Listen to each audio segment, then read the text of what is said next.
There's 4 of us and 5 chairs. So I don't know, maybe the best commenter gets to come and sit in it for a bit or something.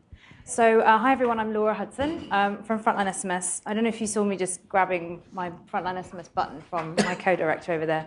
One of the things that you learn when you join a tech agency, and I worked for the Red Cross beforehand, I didn't really fully appreciate until I joined FrontlineSMS how important it is to have good swag. So you'll see in the marketplace that all of us will have brought our very best things to tempt you with. So see if you can find one of the coveted FrontlineSMS badges. They're very important.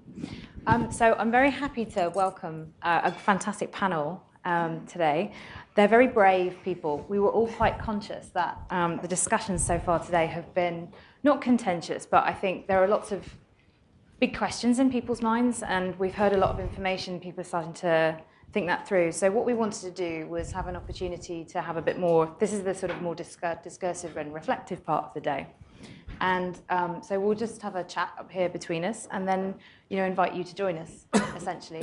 The brief was to think about if you are, so all of us have experience in deploying or trying to roll out systems within agencies. If you're thinking about using some of these technologies, what are some of the things that we think, in our experience as individuals, that we've encountered that you could think about? So that's the brief. In preparing the panel, we had some pretty wide-ranging discussions. So we're just going to see where this takes us, and I hope that it's interesting. So I'd like to introduce, first of all, Miranda Eeles from infoasaid. Miranda has a background as a journalist for 8 years, also worked for UNICEF and has a public health master's. Most recently, she and I were in Kenya working with World Vision to implement a really interesting project there, which was focused on community beneficiary communications, but also sort of information management. So I wanted to ask Miranda to reflect a bit on that experience.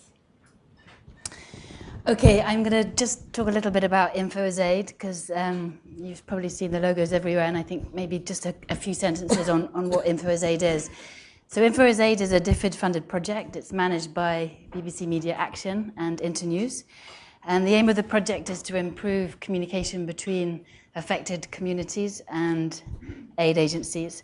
And the concept that basically we're trying to get across was in the animation that you saw at the beginning, which is our animation, which is really about how communication is aid.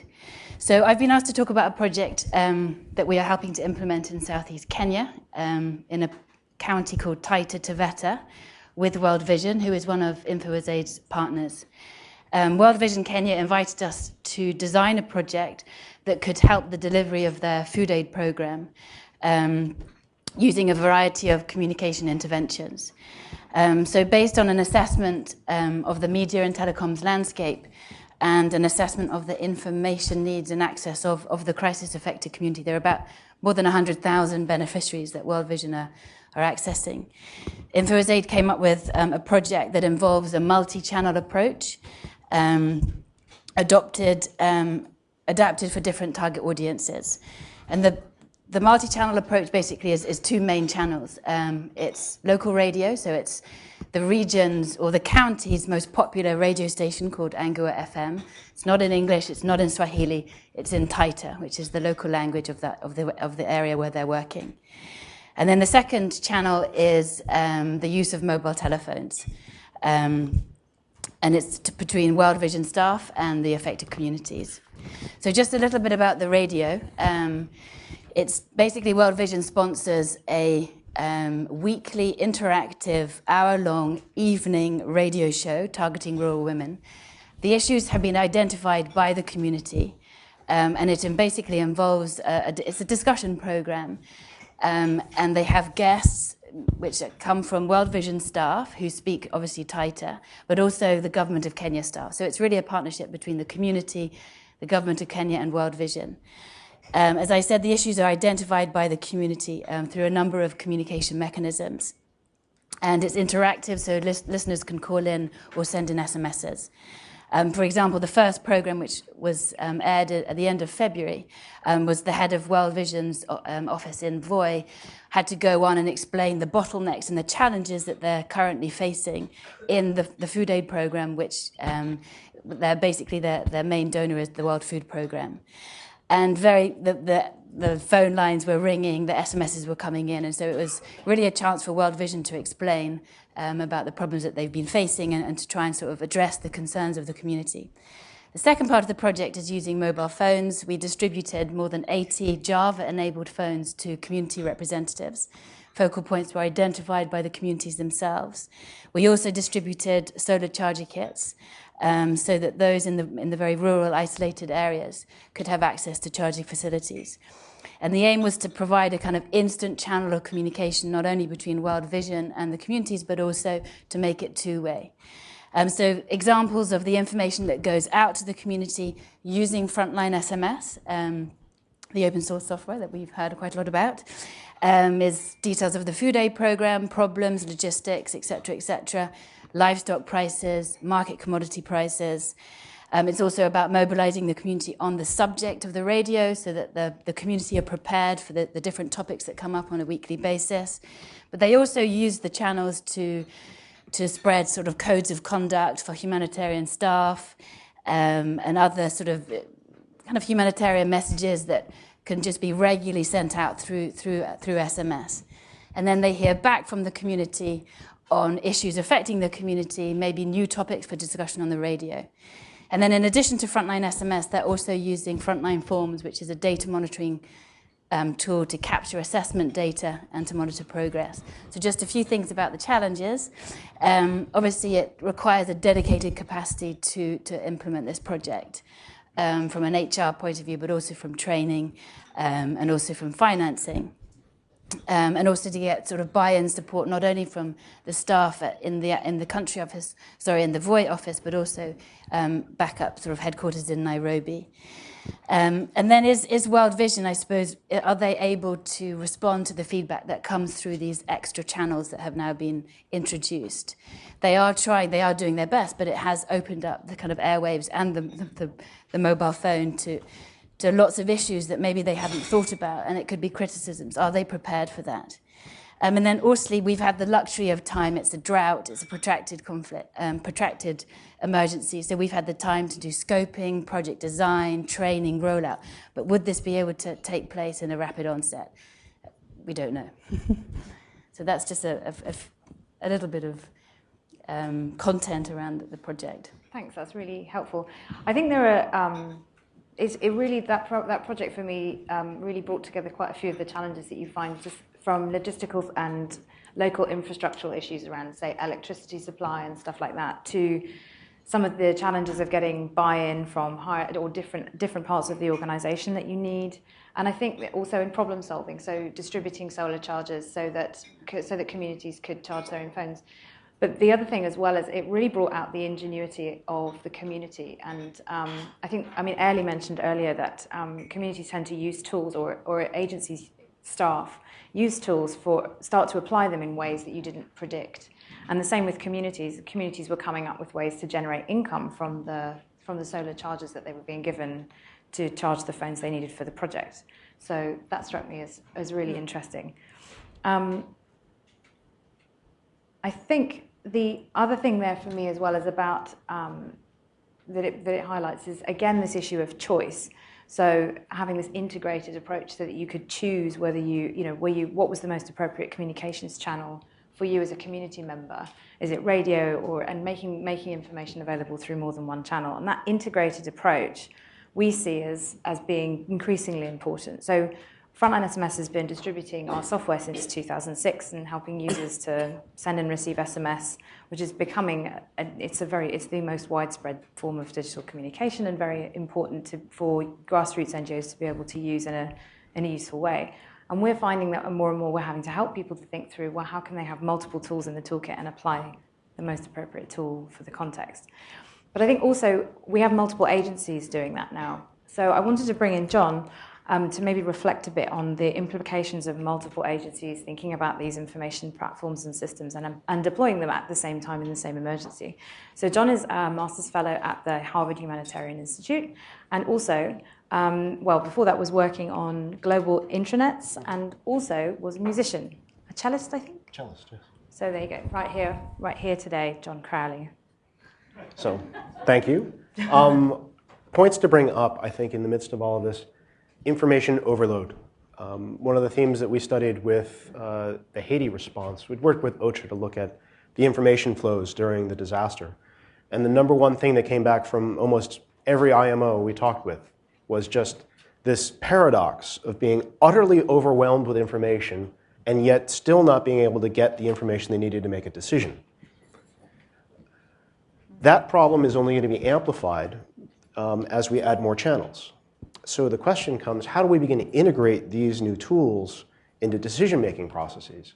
And what may happen, or what we might hope might happen, is this will catalyze a rethinking of those decision points themselves. And I'd heard someone say that we needed an information assessment of a disaster. Well, do we actually have a map of the decision-making processes that we all engage in on a timeline so that we can understand what each other's deciding at any given time and how that information flows in?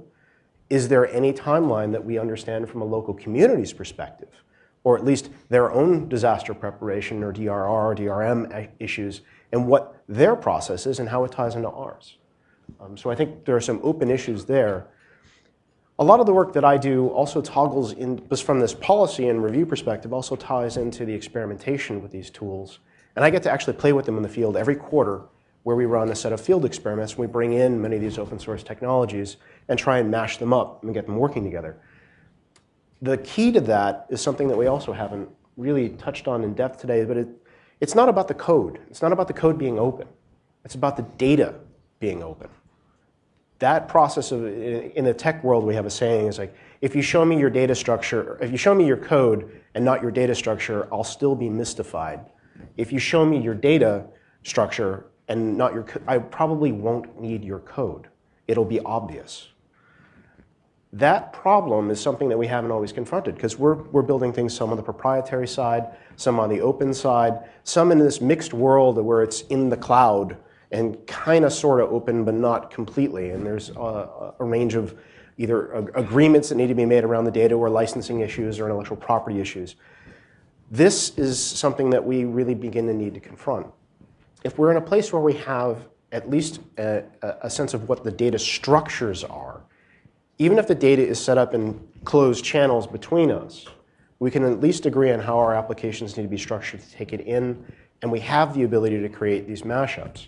Otherwise, we're just going to continue to miss each other or compete. Another issue that I think needs to come into this is the actual sharing itself. Agreements on how to share this are still kind of forming. We have things where we have information that, for Haiti, was completely out in the open. Some of the cell phone numbers and names of individuals was simply downloadable. Go to the website, press download. From a human protection standpoint, that's not desirable. But then the question comes, who has access to it? Is this just the humanitarian community? Well, whose data is it? Is it the communities? So how do we begin to wrestle with some of these issues? We don't have good answers for it, and there are obviously ethical concerns. The ICRC is, I think, working on some of these issues. But how do we begin to unravel that? I think the last point is, and it follows from this, sharing it is protecting it. There are many places in this world where there are actors who will want to gain access to this data for various reasons. This could be to get access to a strategic advantage. This could be access to actually do harm. Some of these applications have not been hardened. How do we begin to look at and have an understanding of how we test them on an ongoing basis, not once, but on an ongoing, as the threats evolve? How do we understand what level of readiness are against these threats that are emerging? It's a dynamical system. It's not something where it's stamped certified. It's a constant evolving game between those with white hats and those with black hats. And that's something that we haven't necessarily set up. We need more experimentation space. I think many of the case studies that we saw are of the applications in the field, their actual operations. How many spaces do we all have set up where we can experiment with this, experiment within an environment where we're actually working on the multi-institutional collaborations and the actual data flows as they go across institutions, so we can understand our own operations and how that fits into our decision making, as well as how do we protect those data flows. It's much easier when you have your own little bubble you're going to play with. As soon as you expand it to multi-organizations, it gets much more complex. How do we set up an experimentation space to do this in a safe way? Thank you. So tomorrow, will be an opportunity for sort of operational and practitioners to maybe think through some of these issues with some of us technologists around and just, you know, in a sort of scenario-based way. So hopefully it'll be that kind of opportunity. But it is challenging to imagine how we are so resource constrained or how the humanitarian community can actually find the opportunity to do that kind of thing, exercises and things like that. And this kind of scenario stuff is really challenging, I think. But I wanted to bring Ian in. So Ian is Director of Policy and Innovation at World Vision UK, and we've worked together most recently on this potential new system that Ian's putting together. So I wanted him on the panel for two reasons. One was to reflect on the challenges of being a major agency trying to think about grappling not only with technology, but actually with the scary frontier borderlands of open source technology and its providers. But also because we had a very interesting workshop in Nairobi in January, which featured some fairly interesting anthropology around how technologists and humanitarians interrelate, and how the jargon goes whoosh like that past each other. Just one of many issues. So Matt, perhaps let's start with what it's like to be a big agency looking at this, and perhaps we can tell some stories about the workshop afterwards. Okay, so as a big agency, what you often find is we've got lots of little projects going on that you find out through someone you know who knows someone who did something somewhere at the back end of beyond last year, and you might want to talk to them. So that's often how information flows around, certainly our agency and from colleagues I know, other big agencies. But what you're finding in this space, and certainly what I'm finding, is that it's quite bottom up, a lot of this. There's two things that are going on that I see. One is a lot of it's bottom up, and Laura, we were chatting about the request for FrontlineSMS, and often it's field worker, frontline staff who's saying, I've seen this, it can help in our projects, we want to do it. And then maybe calling us up in a UK office and saying, we need some funding for this, and you're like, what's that? What are you doing? So in some ways we're a bit behind. The second way is, and one of the criticisms I would say is, as I used to head up the emergency team in the UK, and as I've looked across the different disasters we've gone into, when a big disaster happens, a lot of tech companies, a lot of corporates all say, wow, we want to help, how can we help? Let's build you this system that doesn't talk to any other system, will only work in this context, and will be redundant in 2 years' time. How's that sound? And we say, great, that sounds great, let's do it. So that's the other challenge that we have, is saying, actually, how do you step back, take a strategic view over what's happening? We know that every context is different where we respond to disasters, but we know that the same issues come up. If you don't believe me, go and look at every major review of the humanitarian industry since Jan Egeland's report in the mid-2000s, and you'll basically see the same bullet points coming up every time. So there seems to be some commonality in what we do. So there are two things. I think the reflection then is, how do we take that step back and look at that? How do you let 1,000 flowers bloom across and get that innovation? But also, how do you take a more strategic and systems approach to looking at that? As I really stepped back into this kind of space about a year ago, I just feel sorry for everyone in the room who's not a tech person. I had about a year to get my head around all this stuff. Some of you have only had the past 2 or 3 hours. But as I spent time going through it and actually mapping out what's out there, and you just see so many different technologies, so many different systems, so many startups. Then I'm saying, actually, what's the best one to go for? And as agencies, let's be honest, we've mainly had proprietary type systems that are internally holding our data that work for us and nobody else. So what's the conversation been? The conversation's been, actually, we need to go open source with some of this stuff. We actually need to go on platforms that other people use. We actually need to do that. And there has been some of that in the humanitarian space already. I think the issue's been, and I won't name the projects, but some of the projects I know of and aware of, is it becomes very difficult as agencies to say, actually, we want all our requirements for this, and that means you spend a lot of time talking about how do you make the perfect system that will be great for everyone. I think one of my learnings coming into this space has been, do it small, learn as you do do it in a way that's going to be shareable in the future. And that's the way to go. I think what was really interesting as an industry as well is, it's funny you're talking about data structures. The last time I dipped my toe in this area was about 2007. And we were looking at, okay, how do you have mobile-enabled assessments and those kind of things. And it was about the time of saying, okay, we need joint needs assessments. What we need is everyone to have the front end the same. I was like, well, actually, no.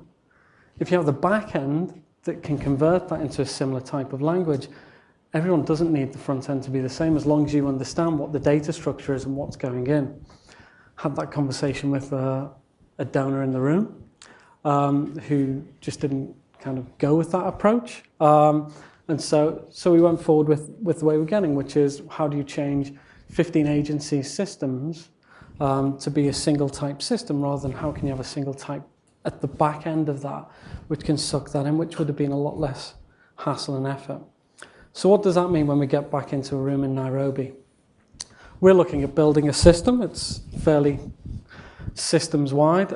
It's doing the stuff, it looks to do the stuff that we're talking about, which is multi-channels in, multi-types of content. How do you analyze that in a sensible way? How do you then make decisions off that, to go back to your point, John? And what I call it is a stream of consciousness. That's what it should be. And it's about saying, actually, how do you make decisions? And the interesting thing is, humanitarians, if there's one skill set they've got, it's trying to make sense of volume of information or gaps in information and making decisions on it.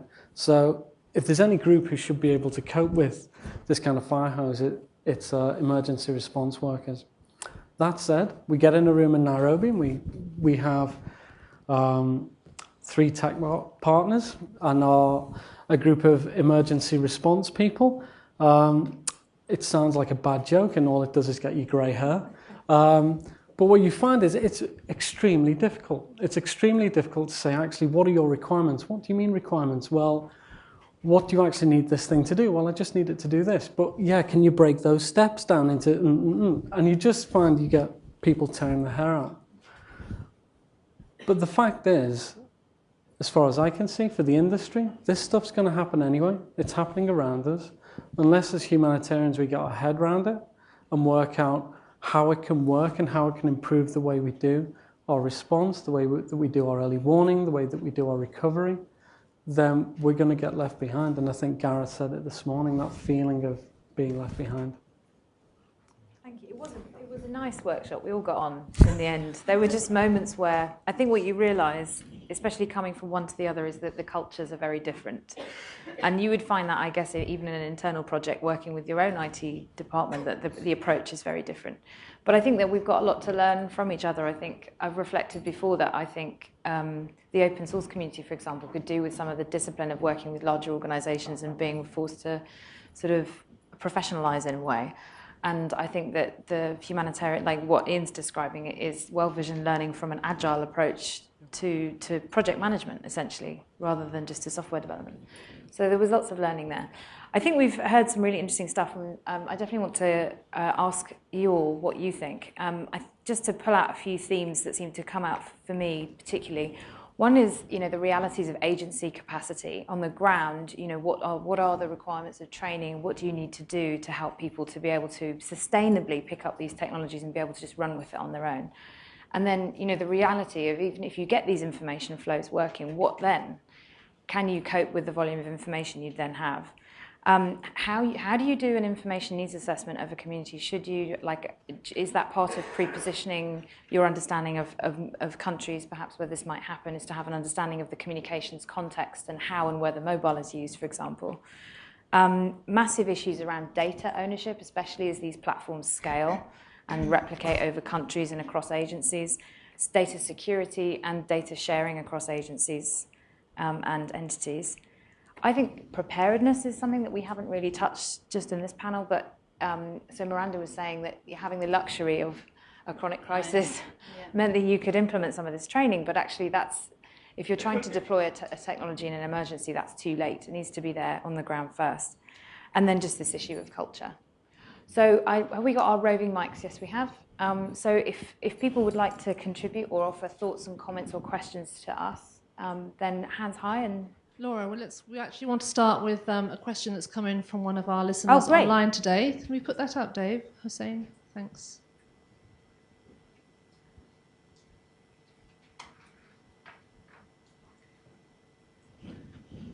Okay, there it is. It's just behind you. I'll read it out for the sake of the panelists. One of the significant issues where further debate and analysis is required is the scale and the velocity of disaster metadata being handled. Brackets, SMS, social media, news, etc. Given the volumes incurred during a disaster, the filter and management tools, i.e. devices and applications, is creating consumption and responsibility points of focus. The question is, what recommendations to these areas of concern are being suggested? This is a huge problem. What we saw in Haiti was an incredible volume of information. UNDAC was receiving 3,000 emails a day. It's approximately 1 per second. That requires a level of triage where you're having staff and their only job is to actually filter stuff. The projection for data is to see probably a 26-fold increase by 2014, just 2 years from now. We are seeing mobile uptake of cell phones in an exponential curve.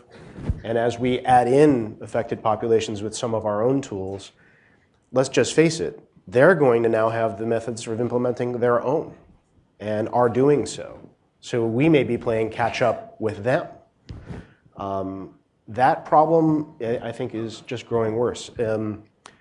There's really two attempts, and it's an age-old, probably now a 60-year-old debate between, do we do this with some kind of artificial intelligence, or do we do this in some way where we augment the human intellect, or AI and AHI as it's often called? What we're finding is that we're probably going to need to create a feedback loop between them. And there's beginnings, I think, the cutting edge, the things that we'll see is where we can take an algorithm, something that can do a filter for us in a computer, but it usually starts off needing to learn a great deal about what it's seeing. Humans need to train it. But oftentimes, as we're seeing with crowdsourcing, there are now crowds whose job it is to filter the crowd. The Standby Task Force fits into this. Humanity Road fits into this. These groups come together, and as we saw with Libya, as we saw with some of the crises in Africa, was to come together and figure out how do we take this social media and make sense out of it. What we've never done is we've never taken that crowd and the algorithm and created a feedback loop so that they learn from each other, so that the algorithm itself is learning from those who are helping to filter the information what's actually important. And then the crowd is getting filtered information to start with from the algorithm so it can move faster and train it. That's where the cutting edge is, and ultimately, we're not there yet. So it's a huge problem. Either of you guys want to comment on that? I think one of the things is it is a huge problem, but that's a lot of work that's coming in. And it could be work, that could be job creation for other people. So some of the things that we're thinking about is microprocess outsourcing, where you can actually do that and create jobs for people. So it creates work, but it's work that we don't have to potentially do as long as you can actually have some job creation behind that as a processing job. Okay, great. And great to have a question from outside the building. So, Robert. Yeah, one observation on this point. I think everybody thinks in terms of, oh my God, there's 4 million people in Niger with mobile phones. We've got to communicate with all of them. Actually, you don't. If you're dealing with a community, you only have to deal with focal points in the community, especially if it's a traditional community. They will have a strong oral culture. They will have their local leaders who they respect as givers of information and of people to give feedback to. So one of the things that has made it possible for us to assist ActionAid and World Vision and Save the Children in Kenya with FrontlineSMS is that we don't rely on FrontlineSMS to provide information individually from 90,000 beneficiaries of ActionAid food aid in Isiolo. We actually rely on information coming in from 250 focal points in the community. And they act as filters for everybody else. And when the information goes out, they again act as disseminators in their local community. And there was a point made earlier that we have to use the information systems that people suffering the emergency are already familiar with. And if what they use is word of mouth and reference to their traditional leaders, hey, let's go with that. Now, when you scale that up to an earthquake in Haiti, and you're looking not just at one region, and you're looking at a whole country, well, yes, it does become a difficult ball game, a different ball game, and a difficult one. Sorry. Thanks, Robert. Yeah, absolutely agree. Sometimes locally appropriate technology is a notice board or a town crier. So absolutely use what works, and then feed into those networks if you can. Who else had comments and questions? We've stunned everyone. Leonard. Perhaps you want to introduce yourself? Yeah, I'm Leonard Doyle. I work for IOM in Haiti in mostly beneficiary communications. So, I mean, one thing that interests me is that clearly the technology is moving at a speed of light, and there's a lot of really informed conversation about two-way dialogue. But what I notice and with great interest is not a lot of listening to the talk coming back from the community. And I'm really interested in people's experience in that and how you get our organizations to pay attention, because generally there's not an awful lot of respect for the views of beneficiaries. You know, they're just seen as, here's your aid, take it, and next in line, please. I had an interesting experience in Haiti when we were presenting a little letter writing program, and one of the letter writers was introduced to a very prominent head of an organization, and the conversation went a bit like this. You're from Karai, a place that Imogen has written about very nicely. The Karai is the famous tent camp to where people were relocated outside Port-au-Prince. It must be great there, you've got this new school. The letter writer said, yes, we've got a new school, but no teachers. It was a very interesting kind of feedback moment to see somebody who was expecting nothing but fulsome praise for the job done, actually getting the contrary. And what I'm interested in is how can we kind of speed that process up, and how can we get intelligent, non-rock throwing communication back from beneficiaries to agencies, and agencies to listen to it and act on it and collaborate with it.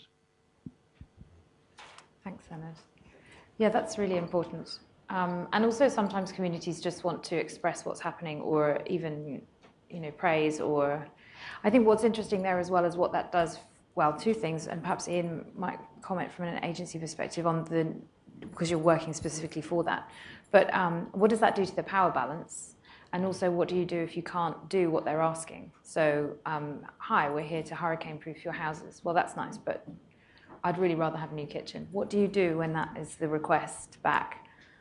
So, Ian, I don't know if you wanted to speak about your noise. Yeah, so experience I had in DRC, looking at our complaints handling and mechanisms, and there was a nice box. That's great. Where do the complaints go? Oh, we send them off to Ghana. Okay, great. What happens with them? We don't know.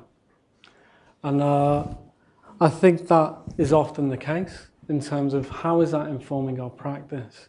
Now, if that was DFID sending us a note with a complaint about something, I'm sure we'd have dealt with that a lot quicker, much to my shame. So I think the accountability piece is a journey that a number of us are on at the moment. I think we've been on that journey with other agencies. Is it difficult? Yes, it's difficult. Is it potentially, thoughts go back to as well in 2004 with some of the first HAP pilots we had, and you get the complaints boxes and it's about everything other than your program. It's all to do with what local militia are doing or what others are doing, and how do you deal with that as well, ethically and responsibly. But I think one of the interesting things about the tools, technologies and so on is where that complaint used to go into a complaints box outside a health clinic, or maybe a piece of paper, and then might get lost. Some of the things we're looking at is saying, actually, that complaint could well go directly to us in the UK office could well go directly to someone who gave money to that response. So the transparency that these tools bring is going to be a real challenge for agencies if they're not really serious about driving their own accountability and transparency. And the issue that I would say internally is, look, take the stance that within 3 years, all our information is open and free for anybody to see, unless it's data protected. So take that standpoint. You either have that ripped out your grasp but no control over it, or you actually offer that stuff up into the public domain and have a sensible conversation about it. And I think as agencies, we're really struggling to grasp that at the moment. And some of these tools and technologies will really force us into that place where, in some cases, we've done really good work, but in other cases, it's just been lip service. Miranda, I wonder if I could ask you, well, one, what you think, and two, do you think that as a sector, the humanitarian aid sector is being smart enough about, or is putting enough energy into being smart about ways to communicate so that this becomes more doable for us? I mean, I think what I would say is I would like to see more pilots, not individual agencies with tech companies, but more of a system-wide approach, so that, you know, if you have a radio program or you have an SMS communication channel, that the stuff that's coming back is shared with a much wider group, including national authorities, and obviously maybe at the very first moment with the national authorities, but just to see a much more coordinated approach through the various partnerships, rather than going for this single agency, maybe in partnership with one tech company. And I think that would certainly help in responding to feedback that maybe you can't address as an agency because it's not to do with your own programs. And it's certainly something that has come up with ActionAid in Isiolo through our project there, is they were getting quite a lot of feedback around security incidents. It's a castle rustling area. And ActionAid, because the mechanism wasn't really there, or it wasn't activated, they couldn't deal with it because they're not they don't deal with security issues. So there was a frustrated population who were given the channel, but were not seeing their concerns addressed. So I would like to see more system-wide, or at least groups of agencies that work in the same area, but maybe on different sectors, coming together and responding together. I think we're definitely starting to see that classic sector thing where you've got multiple agencies engaging in the same way, or in the similar ways, but requiring different memory of different short codes and keywords and things like that. So system-wide approaches and data openness. Any thoughts and comments? Waiting for the mic.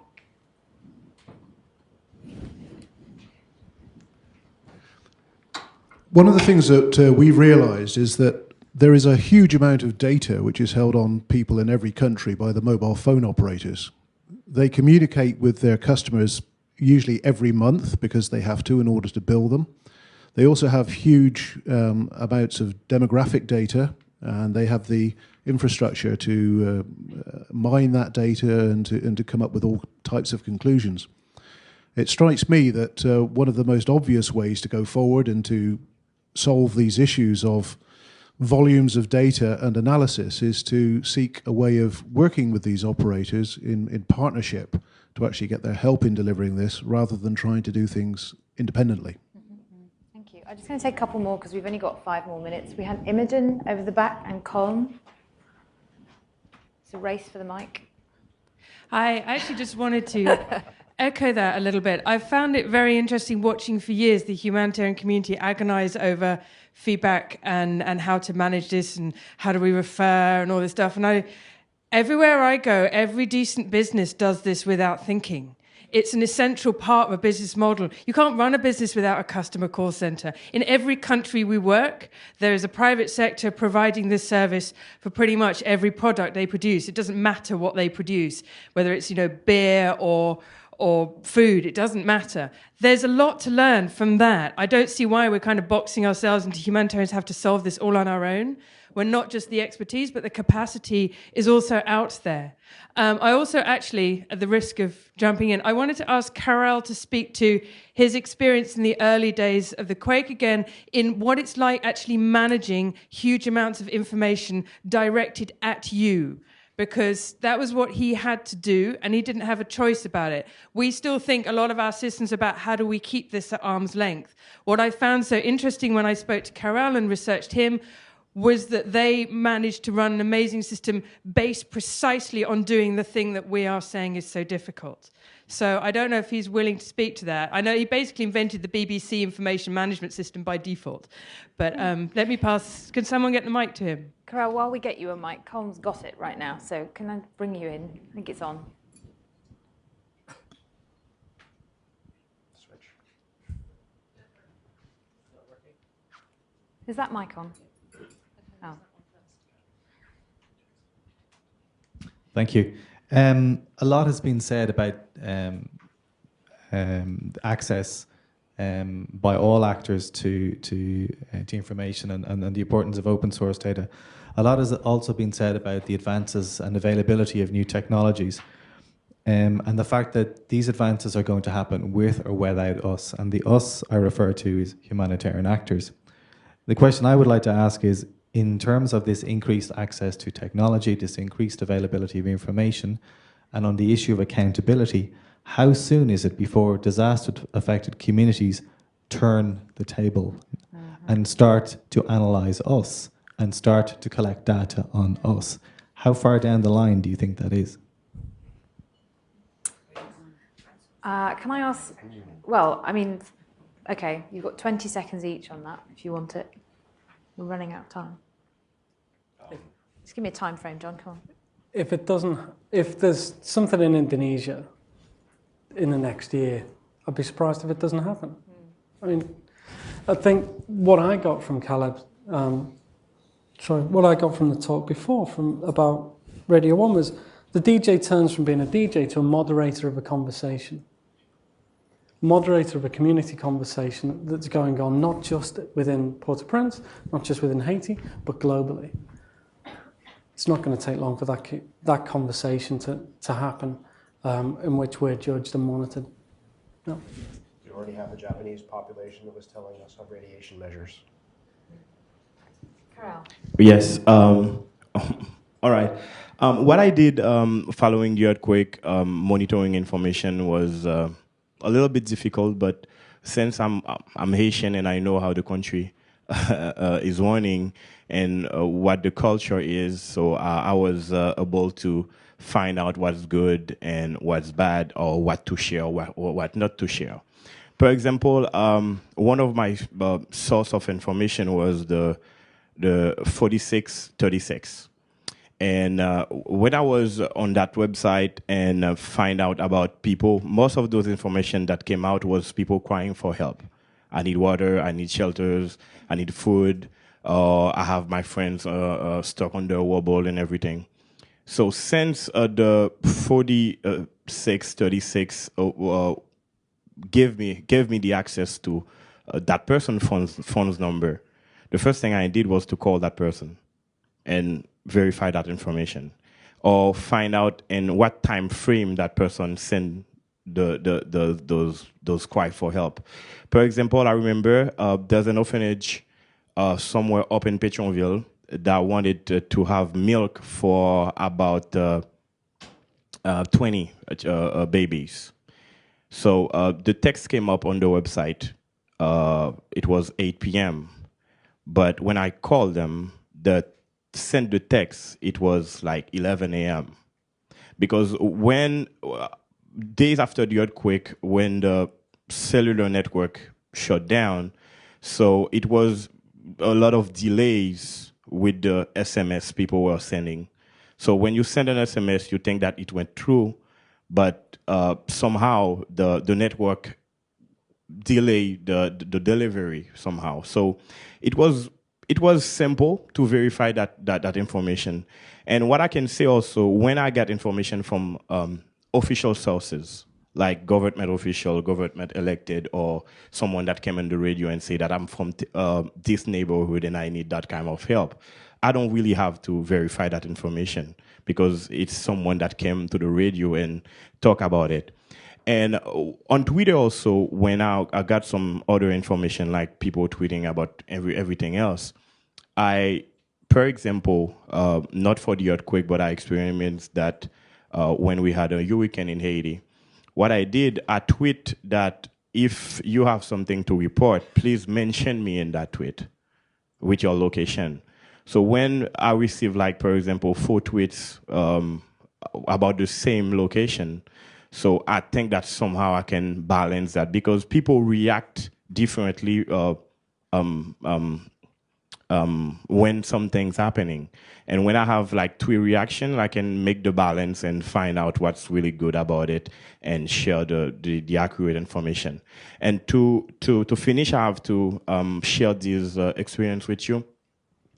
18 days after the earthquake, I had one of my friends. He was a fixer for some Greek journalists working in Haiti. And he called me and said that you're not going to believe this. We think we find someone alive under the rubble 18 days after the earthquake. So it was unbelievable. And since he was my friend, so I trust him. And before I shared the information also, I asked him to let me talk to someone in the neighborhood, like regular people. And that person said, yes, I think that there's someone alive under the rubble. So I asked him where was he? And he gave me his location. I went on Google Maps, find a GPS coordination, and tweet about that. And since the French rescue team were in Haiti were following me, so they went to the rescue, and they saved the life of that person under the rubble. What I want to say also is like, you have to balance those information depending of who's following you or who is your audience. It's depend of the information. If I'm tweeting like I want to share information for local Haitian, I know how to tweet it. If I need to share information for NGOs or other people following me for specific event, I know how to do it. And I think that it's somehow maybe my Haitian point of view that give me the opportunity to balance and give the formal information. Thank you. Thank you, Karel. So, yeah. I just have to say, this guy got off a plane at about what time? 11 o'clock? Something? Still walked in and had a great day. So we're going to have to close up now, but I just wanted to actually put the panelists on the spot and ask if you were to create, humanitarian CDAC swag for today, something that they have to look at all the time, like a USB stick, or that they use a lot, like a beer mat or something, like just a very simple message with like your one recommendation for what you think people should think about when they're implementing media and tech projects. What's the one thing that you find yourself saying often? What's the one thing you'd say? The tech's not the answer. What's the process? What are you trying to change? What are you trying to enhance? And then think about what technology is most appropriate for that, and also what people are already using. Tech's not the answer. Great. I agree. Know your audience. Know your audience. Yeah, absolutely. Enhance local problem solving. Nice. Can you read that when you're drunk, do you think, on a beer mat? I mean, we could try. We can try test it something. later. Yeah, okay, great. Well, I think actually those cover what I would have said as well. So thank you very, very much to our panelists who've been fantastic. And thanks to all of you for participating, especially those who are doing it over the internet.